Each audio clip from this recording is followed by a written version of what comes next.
بسم الله الرحمن الرحيم. ولو يعجل الله للناس الشر واستعجالهم بالخير لقضي إليهم أجلهم فنذر الذين لا يرجون لقاءنا في طغيانهم يعمهون. وإذا مس الإنسان الضر دعانا لجنبه أو قائما فلما كشفنا عنه ضره مر كأن لم يدعنا إلى ضر مسه كذلك زين للمسرفين ما كانوا يعملون.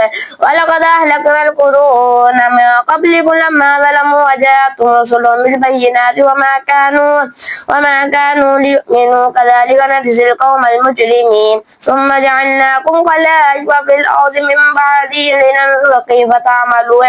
فإذا تتلى عليهم آياتنا بينات قال الذين لا يرجون لقاءنا ائت بقرآن غير هذا وبدل قل ما يكون لي أن أبدله من تلقاء نفسي إن تتبع إلا ما يوحى إلي إني أخاف إن عصيت ربي عذاب يوم عظيم. قل لو شاء الله ما تلوته عليكم ولا أدراكم به فقد لبثتم فيكم عمرا من قبلي أفلا تعقلون. فمن أظلم ممن افترى على الله كذبا أو كذب بآيات إنه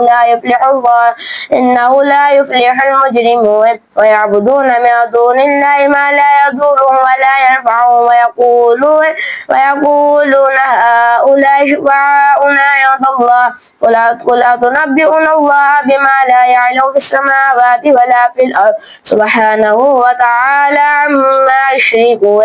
وما كان الناس إلا أمة واحدة فاختلفوا ولولا كلمة سبقت من ربي لقضي بينهم فيما فيه يختلفون. ويقولون لولا أنزل عليه آية من ربي فقل إنما الغيب لله فاعتذروا إني معكم من المعتذرين. صدق الله العظيم.